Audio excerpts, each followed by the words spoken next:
E hoje eu quero conversar com vocês sobre senso de comunidade. Senso de comunidade. Eu, há alguns anos atrás, quando eu estava na faculdade de teologia, no meu segundo ano da faculdade, eu estava lendo muito alguns autores que têm um caráter mais anárquico. E eu sempre gostei desses autores, como Jacques Ellul, como outros autores mais, que têm essa dimensão de uma espiritualidade quase anárquica, assim. E aí um dia, conversando com o professor da minha faculdade, com quem eu também trabalhava na igreja, o Helmut Renders, ele é alemão, e aí nessa conversa, o Helmut falou assim, Herbert, vamos bater um papo e comer uma pizza lá no Montini, que o André conhece, a Kari também, né, no Montini.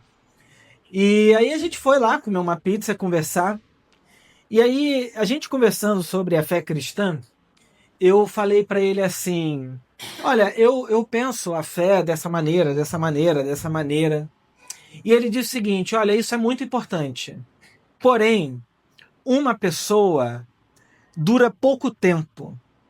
Uma comunidade atravessa os séculos. Você pode ser uma pessoa que vai construir muita coisa, mas só se você conseguir formar comunidade que você vai ter a capacidade de fazer coisas maiores e isso durar mais tempo. E ele falou, uma instituição dura mais tempo do que uma pessoa. Então a pessoa pode ser genial, incrível, mas se aquilo não vira uma organização, tende a morrer em pouco tempo, tende a não durar na história. O que é uma família? É uma organização que se perpetua. O que é uma empresa? É uma organização que se perpetua. O que é uma igreja? Virou organização. A organização não é inimigo da igreja. A organização é essencial para uma igreja. A organização, eu diria que é fundamental para o sustento, o avanço e o crescimento da igreja. Vocês peguem o movimento de Jesus. Uma multidão de pessoas iam com ele de um lado para o outro, todo mundo parava para ouvir Jesus. Mas o que acontece depois que Jesus morre, ressuscita e ascende aos céus? Ele fala, fiquem em Jerusalém, até que do alto vocês recebam poder do Espírito Santo para serem minhas testemunhas. O que isso produz? Produz uma comunidade que vai se organizando. De modo que por volta lá do final dos anos 60, anos 70, você já tem uma organização muito clara de lideranças, vamos dizer assim, cuidando da igreja. Presbíteros, o apóstolo Paulo diz que Timóteo se tornou uma liderança da igreja de Éfeso pela imposição de mãos do presbitério. O que significa? Ele foi reconhecido naquela função pelos presbíteros da igreja. Eu quero que a gente entenda isso, eu estou usando uma linguagem bíblica, né? Que está lá na Bíblia Sagrada, no livro de Timóteo, para que você entenda que a fé cristã, ela só chegou, atravessou 2000 anos de história porque teve organização, porque teve uma logística que pudesse... Parou de funcionar? Tá. Não, tudo bem. A gente vai tentando aqui. Acho que foi agora, né? Olha só. Hã? Tá ruim? Então tá. Beleza. Bom, então eu vou seguindo aqui, depois vocês vão ouvindo só então. Então quando a gente chega na sociedade de hoje, o nosso mundo mudou. O Bauman, Zygmunt Bauman, sociólogo polonês, ele diz que a sociedade moderna era uma sociedade blocada, rígida, onde as coisas estavam no seu devido lugar. O que é uma sociedade blocada? Seu pai é carpinteiro, você é carpinteiro, seu filho é carpinteiro. Não havia mobilidade de uma cidade para outra, de um país para o outro, então praticamente impossível. As sociedades elas eram estruturadas de tal maneira que as coisas estavam fixas, né? As pessoas nasciam, cresciam e morriam no mesmo lugar. É interessante que quando a gente lê grandes nomes assim da filosofia enfim, pensadores, você pensa que a pessoa conhecia o mundo, né? Porque eles falam do mundo, mas muitos deles não saíram da sua aldeia, de uma cidade que tinha 2.000 pessoas, o que é muito impressionante. Então o Bauman vai usar algumas linguagens para dizer sobre o ser humano da contemporaneidade. Primeiro, é um ser humano líquido. Isso é, a gente está o tempo todo se adequando às novas formas que o mundo vai, que a sociedade vai colocando para a gente. Por exemplo, até uns 10 anos atrás, o ideal de corpo de mulheres era aquele corpo paniquete, corpo grande, super malhado. O corpo de hoje é um corpo magro, esguio. A moda muda e a sociedade vai tendendo a ir atrás dessas coisas. O tipo do que se pensa, do que se fala, do que se conversa. As prateleiras vão formando o pensamento de uma sociedade. Então, aquilo que está mais fácil na livraria do seu bairro, da sua cidade, é aquilo que vai formar a consciência das pessoas. Então, todo mundo conversa sobre os mesmos livros, conversa sobre as mesmas ideias, estão conversando sobre os mesmos assuntos, porque, de uma maneira ou de outra, a sociedade líquida, ela também não perde a capacidade de influenciar os indivíduos. De modo que a gente vai pensando de maneira líquida, mas ao mesmo tempo influenciado por uma cultura que muda o tempo todo, mas ao mesmo tempo influencia a nossa cabeça, a nossa percepção de mundo. E aí o Bauman usa uma outra linguagem que é do viajante. Ele fala que a sociedade moderna, a sociedade pós-moderna, né? Ele não usa essa linguagem, mas é como a gente se habituou a falar. Ele diz que todo mundo está de passagem. Não existe mais a ideia de fixação. Eu vou ficar, eu vou construir, eu vou trabalhar. A ideia é de que eu estou aqui por enquanto. Eu estou aqui de passagem. A gente vê isso claramente no movimento migratório das igrejas. Há uns 50 anos atrás, se você crescia batista, você era batista até morrer. E havia uma divisão muito clara entre as igrejas. Quem é metodista, quem é batista, presbiteriana, Assembleia de Deus. As coisas estavam ali muito fixas. Hoje não. Hoje, cansei, rompe o vínculo. Cansei, quebra o vínculo. E a gente vê isso nos relacionamentos.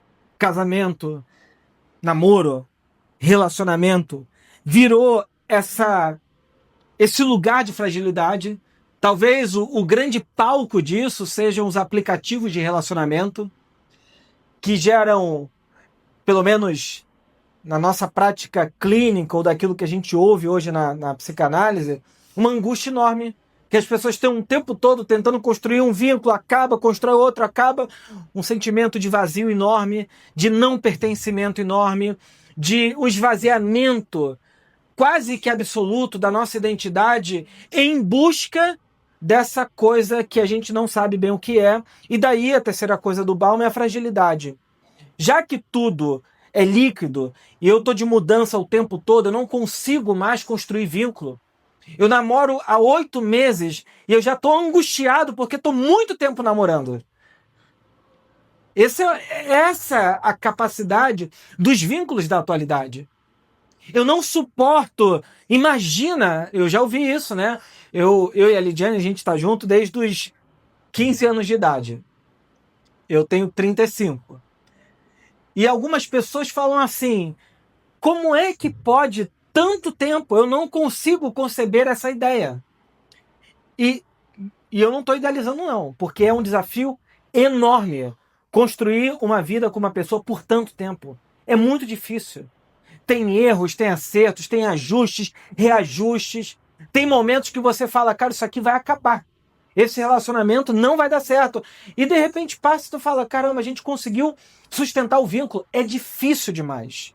É difícil sustentar vínculos, muito difícil. Não estou dizendo idealizando também a família. Eu não tenho essas idealizações já há muito tempo. O problema é que quando a gente está disposto, e sempre cada vez mais, a não sustentar vínculo nenhum, Eu estou descartando tudo o tempo todo. Cansei, não faz sentido, me desagradou, eu estou com raiva, eu estou triste. Rompe. É a coisa mais fácil.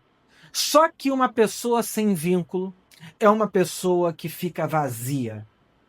É uma pessoa que não tem objetos de amor pelo qual ela tem que trabalhar e sustentar. Tudo na vida dá muito trabalho. Tudo na vida que a gente quer construir dá muito trabalho. E quando eu falo muito trabalho, acrescente assim, umas 5 vezes mais. É muito trabalho. É um cansaço emocional, é um estresse, é tudo para que você diga assim, caramba, tá valendo a pena. Vínculos, para que eles se mantenham por longo prazo, dá muito trabalho. Eu estou repetindo isso acho que umas 5 vezes já, para você entender que nada, absolutamente nada da vida é fácil. Nada é fácil. Tudo dá trabalho. Tudo é difícil. E por isso, quando nós vemos essa mudança na sociedade, né? Sabe qual é o maior desafio do mundo atual? Não é mais tanto dinheiro. Alguns economistas estão dizendo que vai ser possível criar dinheiro de modo que não haja mais ausência, falta de dinheiro. Eu não sei se é uma utopia, eu não sei se é uma coisa assim muito absurda, mas a ausência de dinheiro talvez acabe. O maior desafio do mundo atual se chama solidão. Acredita nisso? O planeta nunca teve tanta gente e, ao mesmo tempo, as pessoas nunca se sentiram tão sozinhas. A Inglaterra criou um... Qual é o nome daquilo que o governo faz para cuidar de um braço da sociedade? Um ministério, é isso? Um ministério chamado Ministério da Solidão. Se eu não me engano, o Japão também. E por quê?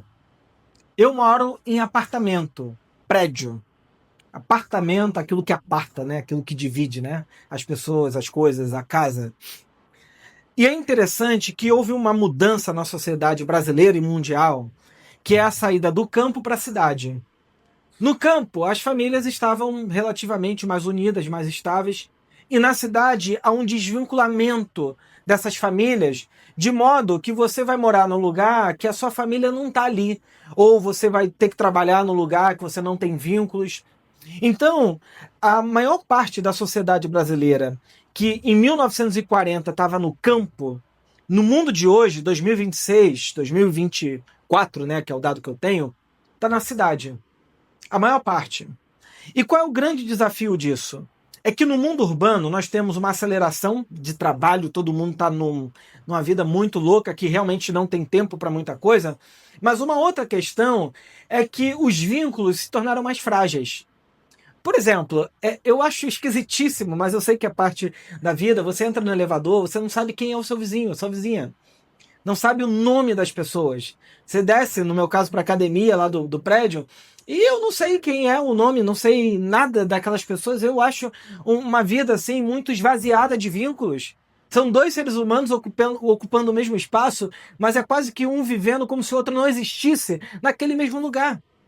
Isso é muito louco, né? E aí, quando a gente fala disso, a Bíblia, ela fala disso também. Porque toda cidade no mundo antigo, ela tendia ao desvinculamento, à separação.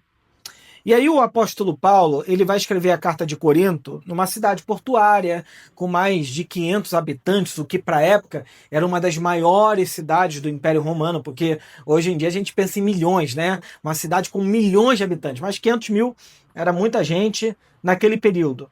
E aí eu vou pedir para você abrir a Bíblia em 1 Coríntios 11, versos 17 em diante, que diz assim, ó, 1 Coríntios 11, versos 17 ao 19.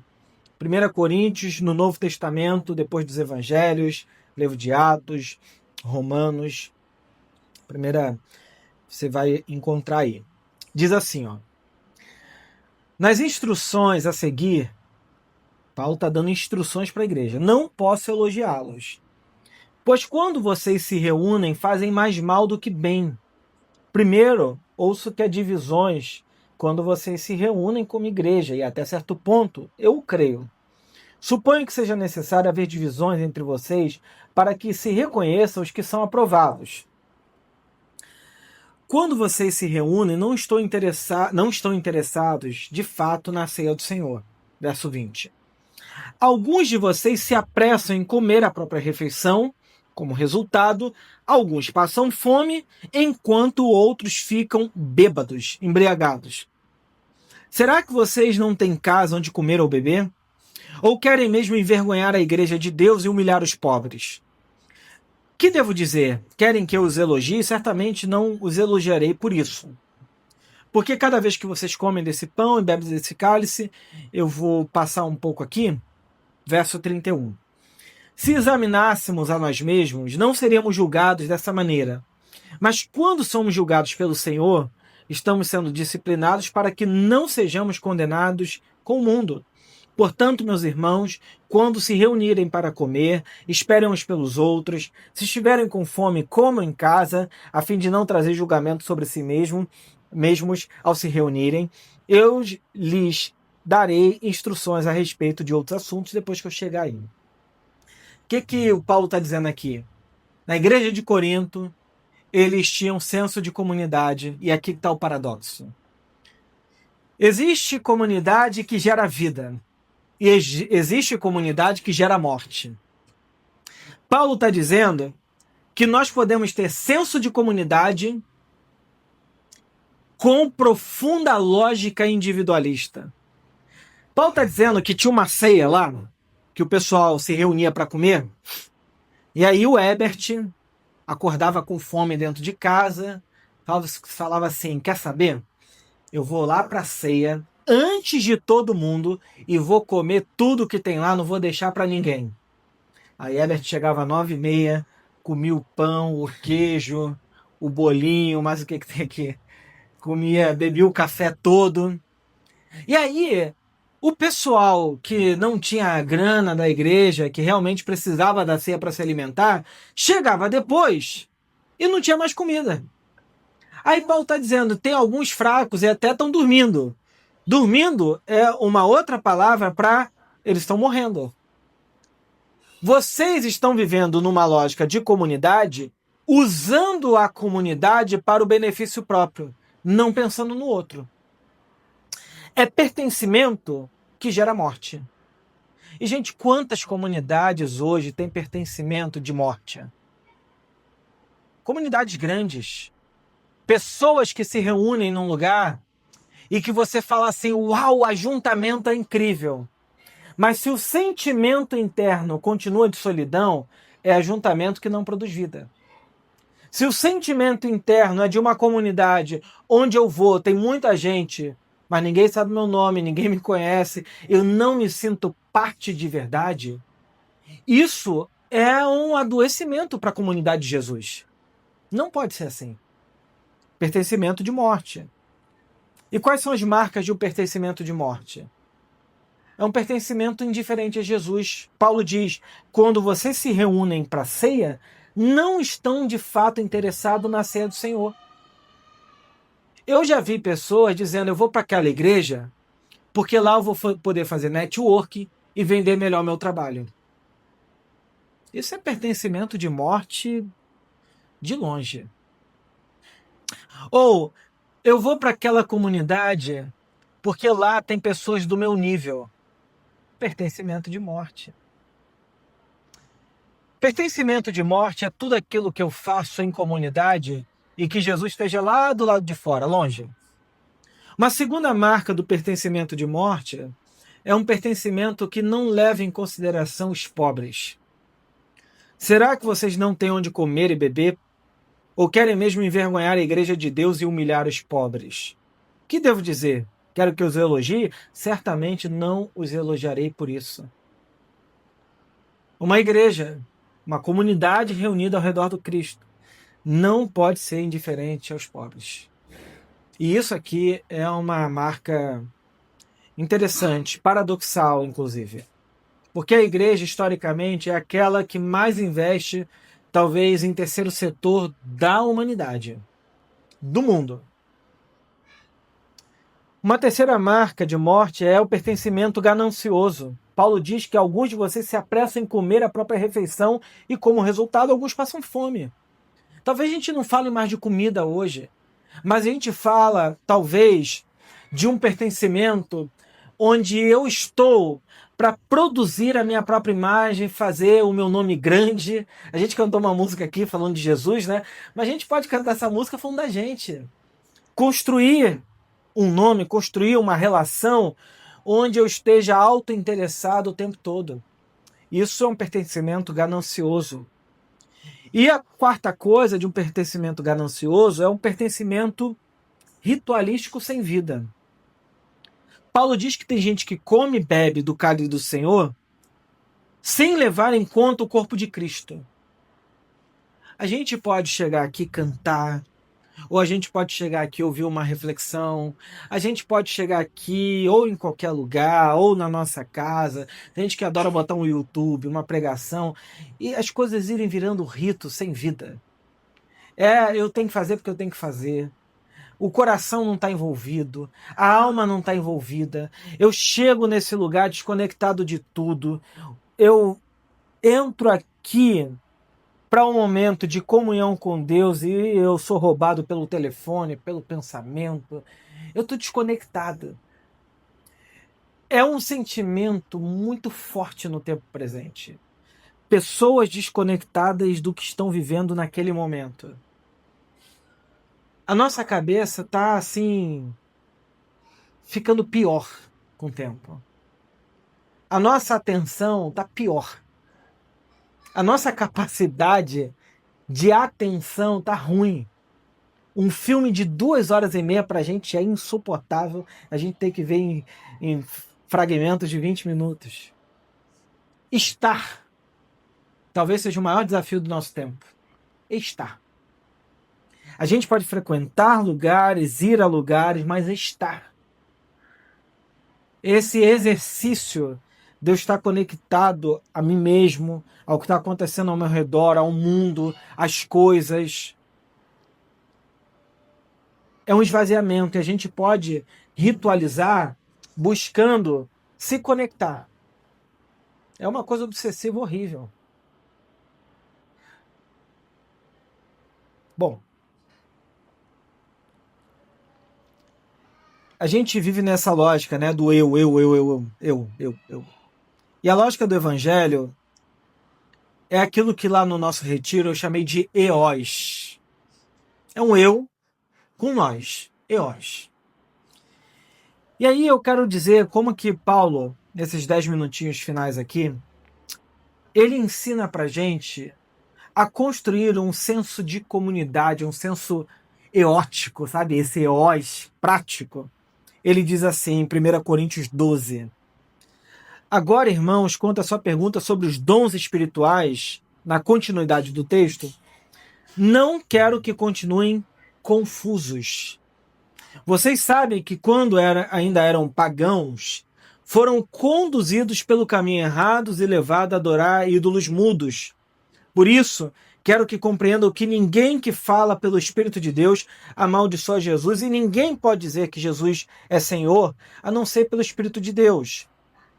Existem tipos diferentes de dons espirituais, mas o Espírito é a fonte de todos eles. Existem tipos diferentes de serviço, mas o Senhor, a quem servimos, é o mesmo. Deus trabalha de maneiras diferentes, mas é o mesmo Deus que opera em todos nós. A cada um de nós é concedida a manifestação do Espírito para benefício de todos. Paulo sai de um texto dizendo sobre o egoísmo, o individualismo da igreja de Corinto, dizendo de gente que corre para comer, faz tudo em benefício próprio, e ele vai para um outro lugar. Qual é o outro lugar? Os dons. A comunidade. Cada um de nós recebeu dons e talentos. Para quê? Para o benefício do outro. No mundo de hoje, nesse mundo, me desculpa a expressão, maluco, religioso, nesse mundo neopentecostal absurdo,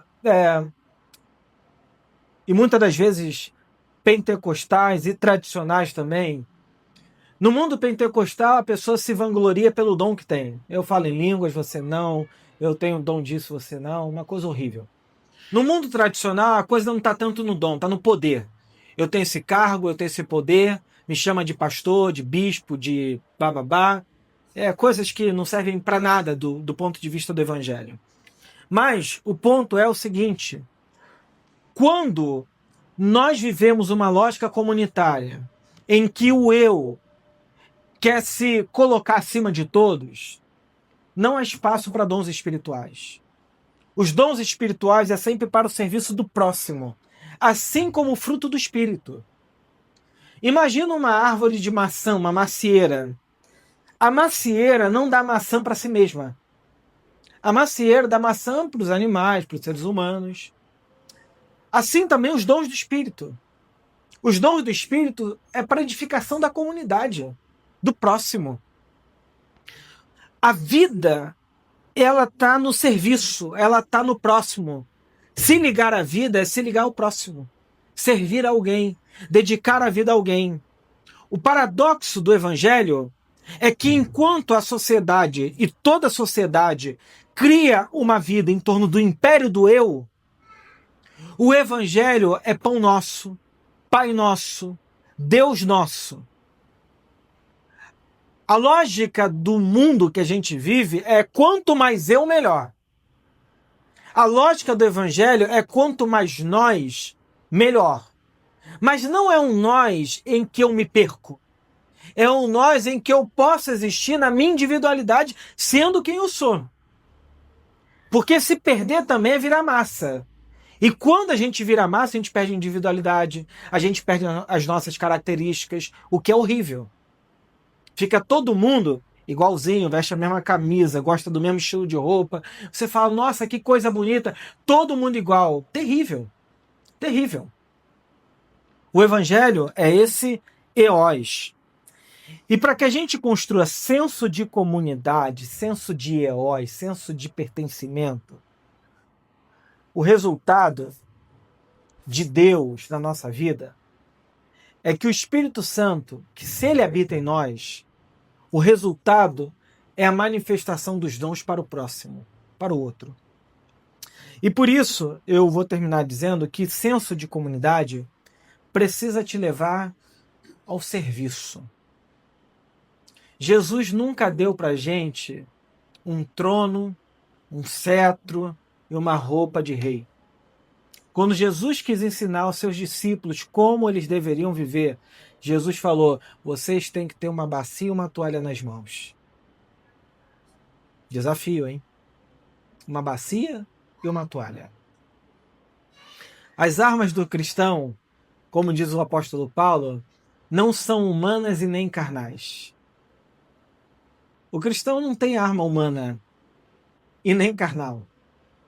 A arma mais poderosa que evidencia a nossa fé é o nosso serviço. E é um desafio enorme porque no nosso mundo nós gostamos de armas que nos dividam, nos separem e mostrem o nosso poder. O evangelho não. O evangelho ensina a gente outra coisa, servir. Então, a gente vai precisar para servir de algumas coisas importantes. A primeira delas é que se você quiser servir, você precisa primeiro organizar a sua agenda. Não tem como a gente servir sem organizar a nossa agenda. Organizar a nossa agenda é uma coisa desafiadora. E colocar na lista de prioridades da nossa agenda o serviço. Aonde que estão os seus dons, o seu talento, as suas habilidades? A quem a nossa vida presta, serve? Quem são as pessoas beneficiadas com aquilo que Deus nos deu gratuitamente para o nosso próximo? Servir. E isso tem a ver com comunidade. Segunda coisa é um compromisso sacrificial. Coloque sacrificial em itálico e entre aspas. Existe uma lógica sacrificial que diz, se você sacrificar, Deus vai te dar alguma coisa. Isso aí é ritualismo barato. Mas existe um pensamento de que tudo, essa vida, que exige de nós serviço, exige de nós uma lógica minimamente sacrificial. A diferença é o que significa sacrificial. Isso é, eu vou precisar sacrificar coisas. Sacrificar coisas, inclusive boas. Hoje, por exemplo, eu gostaria de continuar em Búzios, lá na praia. Mas não dá. Eu tenho a quem servir com a palavra.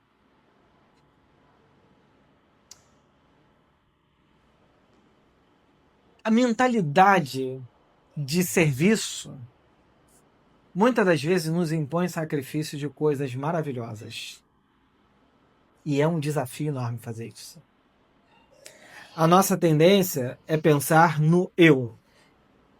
E dar desculpas das mais simples e baratas para que dentro de nós haja uma justificativa para que eu não precise desse compromisso sacrificial. E uma outra coisa é a excelência. Já que a gente está servindo o próximo, o compromisso com a excelência nos leva sempre a um cuidado maior com as coisas que a gente faz. E esse cuidado está em tudo. Está em tudo. Eu acredito que gente excelente é gente que tem um cuidado elevado. Eu não gosto de pensar excelência como técnica só. Eu gosto de pensar excelência como cuidado. Aquilo que eu faço cuida do meu próximo. E a quarta coisa é uma mentalidade de família. A mentalidade de família é aquela história, né? A família é complicada, mas a gente ama.